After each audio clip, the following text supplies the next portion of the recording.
Kalau belum subscribe juga segera ya, supaya kita bisa terus mengikuti channel ini dan sehingga channel ini bisa jadi berkat dalam hidupmu. Sampaikan sabdamu, Roh Kudus berbicara kepada setiap telinga, setiap hati, dalam hikmat, marifat, dalam pengajaran yang sehat. Sembunyikan hambamu ini di balik salib Yesus. Dalam nama Yesus, haleluya, amin.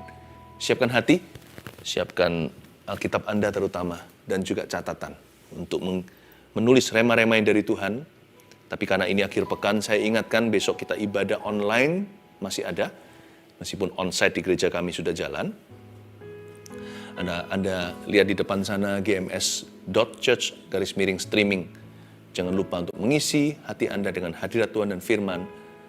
Dan kita menggenapi firman Tuhan dengan memanfaatkan hari Sabat atau hari libur bersama kita untuk mencari wajah Allah. Catat judulnya hari ini adalah Tuhan tidak pernah terlambat. Melanjutkan dari minggu lalu, tetap di perikop yang sama. Bukan dari minggu lalu, dari hari Rabu kemarin, maksudnya saat teduh yang sebelumnya.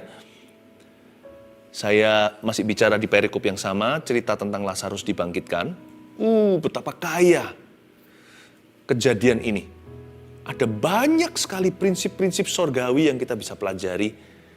Ada banyak iman yang bisa tertular dalam diri kita. Ada banyak mujizat yang akan segera terjadi, asal hati kita percaya. Tapi mari kita yakini dulu bahwa Tuhan kita nggak pernah terlambat. Sekalipun 4 hari dia datang telat, Tuhan Yesus tetap tidak terlambat. Dalam cerita Lazarus ini, sekarang pun Tuhan masih bisa bekerja. Dalam hidup Anda, sekarang juga mujizat masih bisa terjadi. Jangan pernah berkata too late atau sudah terlambat, karena tidak ada kata telat dalam kamus Tuhan. Even though he came 4 days later, dia datangnya itu 4 hari terlambat.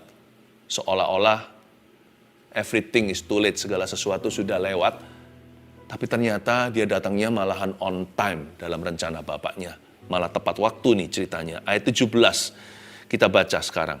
Maka ketika Yesus tiba, didapatinya Lazarus telah 4 hari berbaring di dalam kubur. Betania terletak dekat Yerusalem, kira-kira 2 mil jauhnya. Waktu Yesus tiba, di mana Lazarus dikuburkan, dia udah 4 hari berbaring di dalam kuburan. Kenapa ya Tuhan kok sengaja telat datang? Kalau kita perhatikan ceritanya memang Tuhan berlambat-lambat. Bukan karena Tuhan itu lelet, atau Tuhan nggak peduli, atau Tuhan mempermainkan perasaan orang. Enggak. Tapi semua itu indah pada waktunya. Jadi Tuhan yang paling mengerti. Kita ini nggak maha tahu, makanya menurut kita terlambat. Menurut Tuhan tepat waktu. Karena hanya Allah yang maha tahu. Coba saya berikan sedikit alasan mengapa Tuhan datang 4 hari telat yang menurut apa yang kita bisa pahami hari ini ya. Karena kita ini memang kan terbatas daya pikir dan pengetahuan. Manusia itu tidak tahu segala sesuatu. Tapi tahukah Anda bahwa Tuhan datang 4 hari later, 4 hari nanti itu ternyata ada hikmatnya. Itulah point of no return. Seperti yang saya katakan Rabu kemarin, ya kan? Ada sebuah superstisi atau tradisi Yahudi bahwa ketika seseorang mati, roh orang itu seperti gentayangan. Dia antara bumi dan langit belum nyampe ke sorga. Atau belum sampai dibawa Tuhan ke neraka. Gitulah ceritanya. Dia masih berusaha untuk masuk dalam tubuhnya sendiri. Dia masih mau bangun dari tidurnya atau bangkit dari kematian. Ini bukan apa kata firman ya. Sekali lagi ini tradisi orang Yahudi atau superstisi mereka.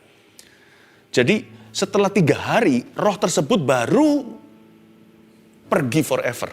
Point of no return. Disitulah keluarga jadi hopeless total. Ini orang mati beneran. Kalau hari ini di dunia medis, sudah pronounced dead. Dokter sudah teken tanda tangan dan berkata orang ini sudah meninggal dunia secara sah. Nah, mereka juga begitu. Setelah hari ketiga, ketika rohnya itu ceritanya melihat bahwa tubuhnya sudah nggak bisa dimasukin lagi, wajahnya udah pucat, udah putih, dia pergi. Jadi orang Yahudi tunggu 3 hari. Jadi nggak heran kenapa Yesus bangkit pada hari ketiga, untuk menunjukkan bahwa dia sungguh-sungguh mati dan dia dibangkitkan. Yesus mau berbicara kepada orang Yahudi juga, bukan pada kita-kita seluruh manusia di bangsa-bangsa. Tuhan mau Injil mengena sampai ke dalam hati orang Yahudi dan berbicara dalam bahasa mereka. Ya, ini semuanya adalah hikmat saja. Tentunya ada kedaulatan Allah yang kita tidak bisa selidiki kenapa 4 hari. Point of no return. Mereka semua sudah hilang pengharapan. Tapi juga itu adalah the point of deepest grief. Ketika 3 hari kemudian setelah seseorang meninggal dunia, seseorang yang kita cinta, biasanya ketika baru meninggal dunia itu kita masih penyangkalan. Kita masih merasa ini seril, rasanya nggak masuk akal. Benarkah ini terjadi padaku? Biasanya 3 hari kemudian baru yang namanya berkabung dan duka itu tak terhingga terasa di dalam jiwa. Ketika kita tiba-tiba seperti sadar, seperti kita itu menyadari orang yang kucinta sudah mati. Biasanya on the 3rd day, reality bites. Realita itu menggigit pada hari ketiga. Tuhan lewatkan sampai ke hari keempat. Lazarus telah 4 hari berbaring di dalam kuburan. Sudah bau. Udah bau. Jadi nggak ada yang namanya kebetulan. Ini kabar baiknya buat kita. Mujizat yang Tuhan lakukan, sekalipun nampaknya telat atau terlambat, ketika Tuhan nanti laksanakan di hidupmu, adalah sebuah mujizat yang nggak bisa disangkali. It is God's doing, atau pekerjaan tangan Tuhan, tidak dibantu orang. Dan itu juga bukan kebetulan, karena di dalam kamus Tuhan bukan hanya tidak ada kata terlambat, juga tidak ada kata kebetulan di dalamnya. God wants to do something real in you. Sesuatu yang nyata di dalam hidupmu. Nah, sekarang di ayat 19 bunyinya, di situ banyak orang Yahudi telah datang kepada Marta dan Maria untuk menghibur mereka berhubung dengan kematian saudaranya. Ketika Marta mendengar bahwa Yesus datang, ia pergi mendapatkannya. Marta langsung lari. Ini si Meme. Marta ini adiknya Maria. Ya, Maria itu taciknya.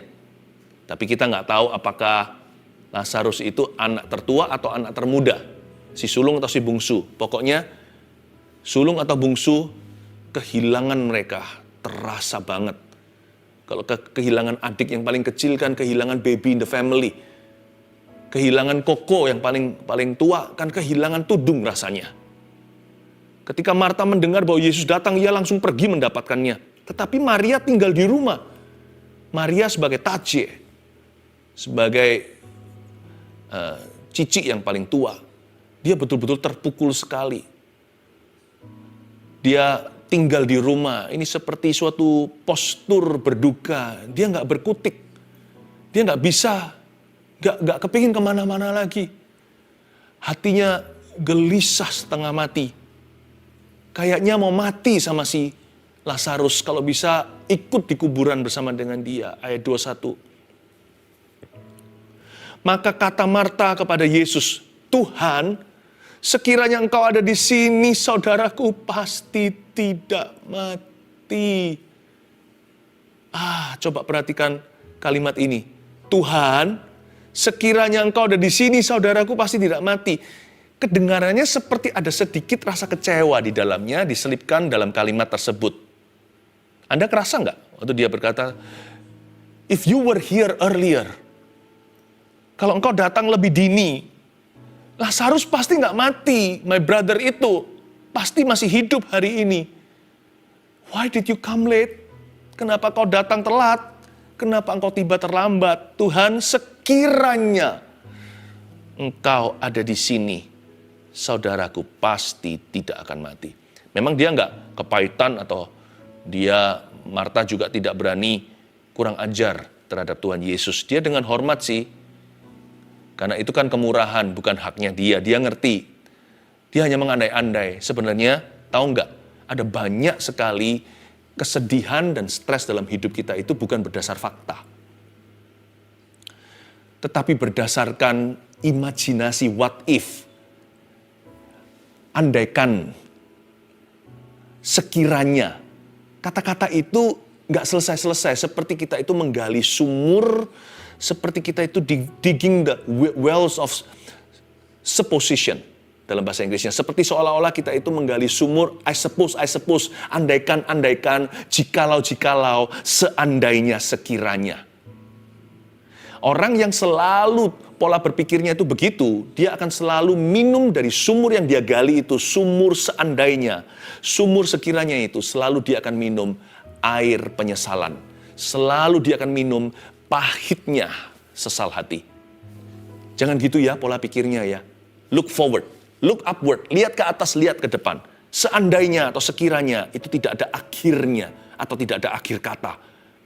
Seandainya dan sekiranya itu tidak ada tutup kalimatnya. Jadi jangan pernah Anda terpancing untuk berkutat di sana. Pikiran Anda terfokus ke situ. Kepada imajinasi yang tidak kudus. Andaikan, tahu gitu. Sekiranya, itu nggak ada akhirnya. Nanti minum air kepahitan lagi. Kepahitan sama Tuhan, kepahitan sama diri sendiri, kepahitan sama orang lain. Karena kita yang berpikiran demikian, selalu imannya pupus. Pengharapannya putus. Orang yang berpikir begitu, tidak mungkin beriman pada Tuhan. Orang yang berpikir demikian, seandainya sekiranya, orang seperti itu, sudah tidak bisa lagi lihat apa yang Tuhan hendak lakukan. Karena dia menoleh ke belakang, lihat ke masa lalu. Dan yang dia harapkan adalah andaikan dia bisa ubah sesuatu di belakang situ. Orang begitu, salah fokus, gagal fokusnya, bukan lagi pada Tuhan dan pada firman. Orang seperti itu mati janji. Jangan begitu ya, Tuhan sekiranya, itu percuma. Tetapi kalimat ini juga tidak menyinggung Yesus. Marta itu hanya menjadi seorang yang sangat manusiawi. Dia berkata, Tuhan kalau engkau ada di sini, itu pengertiannya sendiri. Dia pasti tidak akan mati. Tahukah Marta? Oh juga begini, saya ingin ngomong sama Anda. Bukan hanya Marta, tahukah Anda dan saya bahwa di hadirat Tuhan, kematian tidak lebih kuat, tidak lebih susah untuk dibatalkan atau dipatahkan daripada sakit penyakit. Andai kata Marta tahu, dia tidak akan stres begitu. Sekiranya engkau ada di sini, dia menghendaki hadirat Tuhan agak early, agak dini. Sekarang bukannya Tuhan sudah hadir di depan dia, itu kan juga hadirat yang sama. Kenapa dia menoleh ke belakang? Harusnya dia lihat Yesus yang di depan, bukan? Yang penting kan hadirat Tuhan, ya kan? Kan dia berkata, seandainya engkau ada di sini, dia merujuk ke hadirat Tuhan di belakang situ. Harusnya dia berkata, oh, yang penting kau sekarang di sini bersama dengan kami. Yang penting akhirnya engkau tiba. Sebab asal Tuhan ada di sana, tidak ada kata terlambat. Karena bagi Tuhan dan di hadirat Tuhan, kematian atau sakit 4 hari lalu, sakit parah, atau seminggu lalu masih sakitnya biasa, nggak ada bedanya di hadirat Allah. Sakit bisa sembuh di belakang situ, telat nih, dia sudah mati bisa bangkit. Karena yang membangkitkan itu hadirat Tuhan yang sama. Di hadirat Allah tidak ada penyakit besar, penyakit kecil, penyakit parah, penyakit ringan. Nggak ada. Bagi Tuhan semua sama. Saya pakai jempol saya, ibu jari saya ini untuk bisa membunuh yang namanya semut kecil, semut keranggan, nyamuk atau lalat. Nggak ada bedanya. Karena saya kuat, karena saya manusia. Ibu jari saya lebih besar dari mereka. Di hadirat Allah, nggak ada besar kecil. Tiada yang mustahil. Andai kata Marta ngerti, dia berdiri di hadapan siapa nih? Dia tidak akan berkata, andai sekiranya dulu engkau di situ. Yang penting kan sekarang engkau di sini. Ayo. Saya beritahu kepada Marta, saya bicara pada Marta-Marta yang sekarang sedang mendengarkan saya punya renungan. Saya bicara kepada Anda, pria dan wanita yang sekarang lagi putus pengharapan. Yang penting sekarang Tuhan hadir. Jangan berkata sudah terlambat. Karena Anda berdiri di sebuah hadirat. Itu yang mengubahkan the presence of God. Saat Teduh ini bukan program acara. It's a presence. The presence of the Almighty. Bukankah kita bersama-sama berkumpul ini mengharapkan hadirat Allah? Bukan timnya, bukan pembicara, tapi anak Allah, Yesus namanya. Ya, lanjut ayat yang ke-22. Tetapi sekarang pun aku tahu. Untungnya ada ini. Saya baca lagi, tetapi sekarang pun aku tahu bahwa Allah akan memberikan kepadamu segala sesuatu yang kau minta kepadanya. Untungnya tidak berhenti di ayat 21. Ayat 22 ada kelanjutannya. Marta cepat berbalik dan hatinya lekas percaya. Dia berkata, tetapi sekarang pun aku tahu bahwa Allah akan memberikan kepadamu. Garis bawahi, tetapi sekarang pun. Even now, tetapi sekarang pun. That's the faith. Hari itu, saat itu juga, detik itu, Marta mendemonstrasikan iman pada Tuhan. Dia berkata, meskipun demikian, I choose to trust you. Aku memilih untuk tetap percaya kepadamu. Disitulah permulaan miracle atau mujizat yang akan segera terjadi. Marta ini luar biasa. Seringkali digambarkan dalam Alkitab dia hanya sibuk kerja. Ternyata Marta punya iman, cikal bakal. Kemuliaan Allah dinyatakan dalam keluarganya lewat kebangkitan saudaranya. Marta berkata, tetapi sekarang pun aku tahu Tuhan agak telat nih, terlambat menurut pemikiranku. Karena waktu itu Marta nggak ngerti kalau Yesus sanggup lakukan itu. Jadi Marta berkata, tetapi sekarang pun ya, even now. Sekarang pun, imannya nggak gede. Dia nggak berkata, sekarang pun Lazarus akan bangkit. Dia nggak berkata demikian. Dia hanya berkata, tetapi sekarang pun somehow miracle will still happen. Mujizat pasti masih akan terjadi. Tapi sekarang pun. Garis bawahi. Jadikan itu imanmu hari ini ya, apapun yang Anda lalui. Tetapi sekarang pun. Selalu bicara pada diri sendiri. Soul talk atau bicara pada jiwa. Tetapi sekarang pun, hai Philip Mantova, panggil namamu sendiri. Tetapi sekarang pun, hai Jeffrey. Tetapi sekarang pun, hai Sylvie. Tetapi sekarang pun, hai Henry. Even now. Tetapi sekarang pun, Tuhan masih akan melakukan sesuatu. Orang yang punya iman seperti ini, even now, biasanya doanya lebih singkat. Saya tidak berkata waktu saat teduh ya. Waktu saat teduh biar di-fix, supaya ada disiplin rohani. Nggak hanya saat teduh begini, tapi saat teduh pribadi. Tapi maksud saya ketika kita itu meminta sesuatu, atau ketika kita mengklaim sesuatu, lebih singkat kalau kita punya iman seperti Marta, tetapi sekarang pun. Kenapa? Karena kita pasti akan mengeliminasi semua keraguan kita. Kalau kita bisa berkata, even now God will work, tetapi sekarang pun Tuhan akan bekerja. Yang tereliminasi adalah semua keraguan kita. Kebanyakan doa kita itu isinya karbohidrat. Atau lemak bahkan, bukan protein. Isinya itu berlebihan di keraguan. Kebimbangan. Tuhan, apa bisa? Aduh Tuhan, aduhnya lebih banyak daripada ya dan amin. Andai kata orang punya iman kayak gini, doanya pasti powerful. Dan akan ada great power, ada kuasa besar dalam iman yang bisa memindahkan gunung. Hari itu Marta menemukan sebuah rahasia, memindahkan gunungnya. Even now, tetapi sekarang pun, Tuhanku akan bekerja. Ayat 23. Kata Yesus kepada Marta, saudaramu akan bangkit. Marta mestinya senang dong, tapi Marta belum mengerti maksud Yesus. Kata Marta kepadanya, ayat 24, aku tahu sih, gitu ya kira-kira, aku tahu bahwa ia akan bangkit pada waktu orang-orang bangkit pada akhir zaman. Marta ngomong, ya aku tahu, aku ngerti bahwa akan terjadi kebangkitan nanti di akhir zaman, ketika kiamat, begitulah bahasa duniawinya. Ketika Tuhan datang. Itu is a distant resurrection atau kebangkitan yang masih jauh. Tapi yang maksudnya Tuhan di sini kali ini adalah mujizat akan terjadi hari ini. Dia kira nanti suatu hari. Ya Tuhan, nanti akan terjadi pada akhir zaman. Jawab Yesus. Ini ayat 25. Akulah kebangkitan dan hidup. Barang siapa percaya kepadaku, ia akan hidup walaupun ia sudah mati. Ini kayaknya nggak nyambung deh. Marta sama Tuhan Yesus ngomongnya itu beda level. Marta bilang, ia ngerti nanti suatu hari akan terjadi kebangkitan. Dia berkata, ya aku bisa nerima lah, aku tidak akan kecewa. Tapi Tuhan mau bawa dia mengalami mujizat now, sekarang. Yang satu bicara tentang a distant resurrection, yang satu berbicara tentang an immediate resurrection. Yang satu bicara tentang kebangkitan yang akan datang, ini kebangkitan sekarang. Nah, jawaban Yesus ini tidak menunjuk ke waktu, padahal mereka bicara tentang timing. Jawab Yesus, akulah kebangkitan. Dia mengarahkan semua perhatian kepada siapa dirinya. Ini luar biasa loh. Yesus tidak berkata, iya, aku akan bangkitkan. Dia berkata, hehe, Marta, sebentar. Pause. Time out.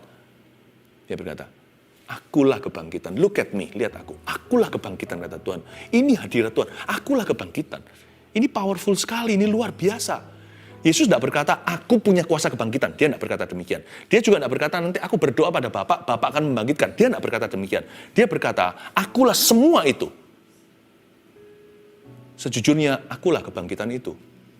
Itulah sebabnya orang yang punya Yesus punya kebangkitan. Orang yang kenal Yesus kenal kebangkitan. Dia berkata, akulah semua itu. Yang kau katakan nanti suatu hari dibangkitkanlah, bla bla bla. Akulah semua itu. Jadi gini loh Marta. Tuhan mulai negosiasi dengan dia. Suatu hari cepat lambat, Lazarus toh harus dibangkitkan oleh saya. Apakah sekarang lebih susah membangkitkan dia daripada nanti di akhirat? Mana lebih susah menurut kamu? Aku bangkitkan now atau later? Toh cepat lambat, semua mereka termasuk kamu nanti otomatis akan aku bangkitkan. Aku yang membangkitkanmu nanti. Everyone will be resurrected by me, kata Tuhan Yesus. Jadi sekarang aku memberimu satu bonus. Aku bangkitkan sekarang aja ya. Meskipun dia akan mati lagi, tapi tak bangkitin hari ini. Wow, itu rasanya mujizat di depan mata. Tuhan itu baik ya. Ternyata mujizat terjadi bukan karena Marta itu imannya sempurna, tapi karena Tuhan itu panjang sabar sama orang gak beriman seperti kita, seperti Anda dan saya. Ayat yang ke-26. Dan setiap orang yang hidup dan yang percaya kepadaku tidak akan mati selama-lamanya. Hah? Bukankah kita semua akan meninggal dunia? Ini ayat maksudnya apa? Setiap orang yang percaya sama Yesus nih, nggak akan mati selama-lamanya. Ini maksudnya begini loh. Maksudnya, orang-orang yang sudah percaya sama Tuhan Yesus, we can only fear dying, not death itself. Kita mungkin, nggak semua juga sih, tapi mungkin kita bisa takut prosesnya mati. Prosesnya kematian. Ya kan? Beberapa orang yang sakit harus melalui penderitaan. Ada juga orang yang proses kematiannya itu kurang mengenakkan. Ada juga yang kecelakaan. Ya kita nggak imani yang demikian. Tapi kan kita nggak tahu hidup ini. Kita harus selalu siap sih ketemu dengan juru selamat kita. Ketemu dengan yang maha kuasa. Ya kita bisa worry. Itu manusiawi sih. Akan proses kematian itu sendiri. Tapi kita nggak usah takut lagi akan kematian itu sendiri. Siapa nggak takut sih kalau naik pesawat terus jatuh gitu? Apalagi orang yang takut ketinggian, kita nggak imani loh ya sekali lagi.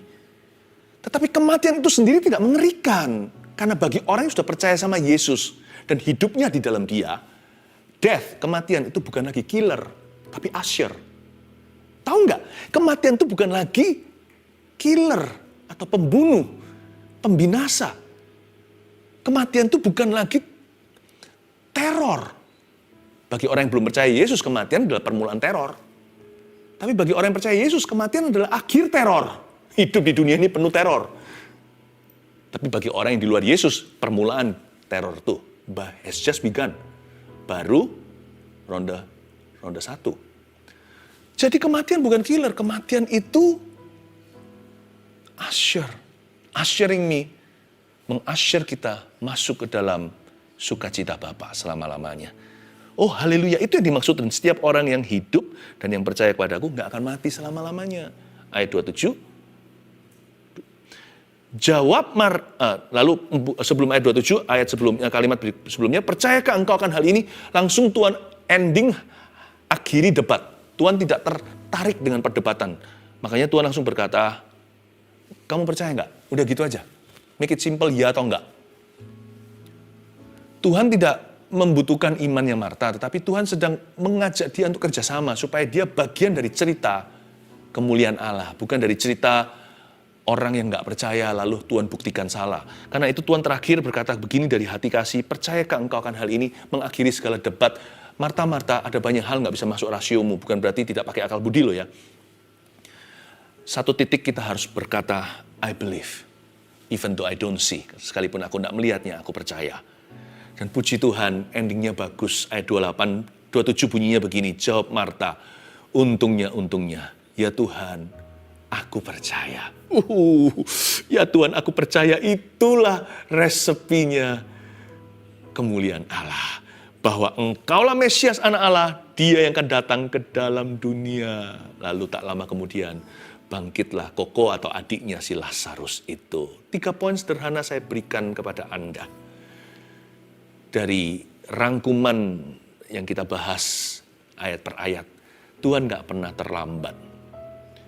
Oleh karena itu ini aplikasinya. 1, hati jangan lekas kecewa.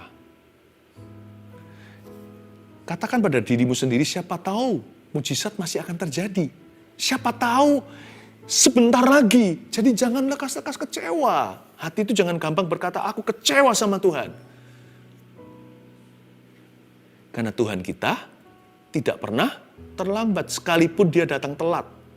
Sekalipun dia kelihatannya terlambat. Tapi Tuhan tuh ngerti. Dia tahu tradisi, dia tahu superstisi, dia ngerti seluk-beluk hati. Dia tahu apa yang terbaik bagi Anda dan saya. Dia nggak hanya memberi kita secara fisik. Dia memperhatikan nilai iman kita. Yang pasti Allah kita tidak pernah terlambat. Jadi hatimu jangan lekas kecewa. 2. Iman jangan mudah goyah. Pengakuan imanmu itu jangan dilepaskan. Terus diakui di mulutmu, terus diyakini di hati. Sebab dengan hati kau percaya, dengan mulut kau mengaku. Jangan lepas. Sebentar berkata, I believe in you, ya Tuhan aku percaya. Lalu kemudian berkata, aku percaya dapat apa? Mana Tuhan kok nggak dengar doa? Jangan diubah, jangan pelin-pelan di lidah. Iman itu jangan mudah goyah. Tapi Pastor Philip, kalau kita iman ini nggak terjadi gimana? Oke, saya kasih resep ininya ya, backupnya ya. Ini pun bukan backup iman sih. Ini evolusi iman. Jikalau nggak terjadi mujizat itu bagaimana? Anda ingat surat Paulus nggak? Dia berkata bagaimana? Dia berkata begini, maka tertinggallah ketiga hal ini. Iman, pengharapan, dan kasih. Persis itu kronologinya. Maka tinggal ketiga hal ini. 1 Korintus 13 tepatnya. Iman, pengharapan, dan kasih. Dan yang terbesar diantaranya ialah kasih. Oke, saya ajak kita matematika. Evolusi iman seperti apa? Jikalau iman kita itu nggak goyah, tapi nggak terjadi yang kita imani, biasanya kita downgrade. Seolah-olah downgrade nih.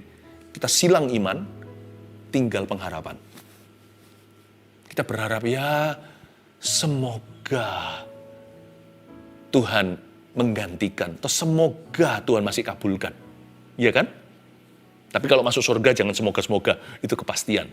Keselamatan itu blessed assurance atau keyakinan. Saya bicara tentang janji-janji yang sementara. Yang sifatnya di dunia ini flesh and blood. Darah dan daging. Kalau iman jatuh satu level, itu ke pengharapan. Lalu jatuh satu level lagi, pengharapan kita nggak terjadi nih. Biasanya akan jatuh di level terendah. Itulah bottom rock atau itulah batu karangnya.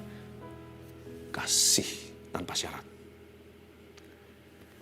Malahan Paulus berkata yang terbesar malahan kasih itu. Iman mujizat, pengharapan mengharapkan. Semoga masih bisa terjadi. Kasih. Kita bisa berkata Tuhan memberi, Tuhan mengambil, terpujilah nama Tuhan. Itu karena kasih Tuhan dalam diri kita yang tak putus-putusnya. Jadi sebenarnya jangan takut. Kalau beriman, ngejos saja. Saya kalau beriman 100%. Saya kalau doain orang sakit, saya 100%. Sembuh nggak sembuh, saya bukan Tuhan. Tapi kalau saya beriman 100%. Tidak 99 loh ya. Kalau orang itu sakit tambah parah, nggak usah diimani, pasti lebih parah. Kalau masalah rumah tangga yang berantakan kita biarkan juga pasti akan semakin kronis, semakin toksik. Ngapain saya berdoa kalau saya nggak beriman? Biarin aja. Itu bukanlah syukur tidak mengubah keadaan. Syukur mengubah Anda yang bersyukur di dalamnya. Tetapi iman yang mengubah, iman yang mengalahkan dunia. Kalau saya beriman, baik itu kondisi emosi, kondisi spiritual, kondisi peperangan rohani, rumah tangga, sakit penyakit, pekerjaan, terobosan keuangan, terobosan karir seseorang, atau perubahan hidup, perubahan situasi, perubahan keadaan, penyataan Allah, jawaban doa. Kalau saya beriman full gear, tancap gas. So saya nggak takut kecewa. Kalau iman saya itu murni dari firman, saya di downgrade pun masih ke pengharapan. Di downgrade lagi saya masih punya kasih. Saya nggak akan pernah kecewa sama Tuhan. Kasih itu nggak bisa kecewa. Jangan begini, takut beriman. Kenapa? Nanti kalau nggak kejadian gimana? Itu orang WO atau kalah sebelum pertempuran. Itu orang yang keluar dari gelanggang pertandingan. Belum lap pertama. Belum kita putaran ke-1, sudah berkata, ya sudah daripada kalah, mendingan gak resiko. Daripada kalah, mendingan gua pasti gak menang. Lebih bisa nerima. Kayak seperti itu, nanti lama-lama kita jadi pecundang. Iman jangan mudah goyah. Tancap gas. Let's believe in miracles today. Sekalipun orang mau bilang, mujizat-mujizat yang dicari, terserah mereka. Terserah, karena orang-orang itu tidak akan jadi solusi buat sesamanya. Kita yang percaya jadi solusi. Meskipun ujungnya bukan manipulasi, ujungnya adalah kasih. Kalau enggak pun gimana, saya tetap akan percaya. Seperti Habil, darahnya dari tanah itu berseru dengan iman. Mendingan saya mati, tetap beriman, dan sekalipun tidak melihat apa yang saya iman terjadi, saya pulang ke surga membawa iman. Imanku tidak akan tercuri. Terjadi atau tidak terjadi apa yang kuimani, aku tetap akan beriman. Karena imanku pada firman Tuhan. Tuhan berkata, dia Yehovah Rafa, I believe in healing. Saya percaya dalam kesembuhan. Tuhan berkata, Yehovah Jireh, Allah yang menyediakan atau Allah yang mengadakan, saya percaya kepada pemeliharaannya. Saya percaya satu persatu. Dan kalau Tuhan berkata, aku adalah Allah yang kudus, kudus-kuduslah hidupmu dan hidupku. Jagalah kekudusan. Yang terakhir, kalau hati jangan lekas kecewa. 2, iman jangan mudah goyah, karena Tuhan tidak pernah terlambat. Yang ketiga, ini pewahyuan umumnya buat kita. Mujizat masih terjadi, my brother and sister. Ini yang membuat hidup itu bergairah. Miracles still happen. Yes, even now. Yes, even now. Mujizat masih terjadi. Termasuk sekarang pun Tuhan masih bekerja. Dan saya percaya hari ini adalah hari yang Tuhan tentukan untuk Anda mengalami sebuah mujizatnya. Marilah kita bersyukur dan bergembira di dalamnya. Bagimu ku percaya mujizatmu pasti terjadi. Engkau Tuhan tepati janjimu. Engkau Tuhan, tepati janjimu. Engkau Tuhan, tepati janjimu. Terima doa berkat pengembalaan ya. Sama-sama kita angkat tangan. Receive this pastoral blessing. Berkat pastoral dari Allah Bapa, Putra, dan Roh Kudus menyertaimu dari sekarang ini sampai selama-lamanya. Di dalam nama Yesus Kristus. Haleluya. Amin.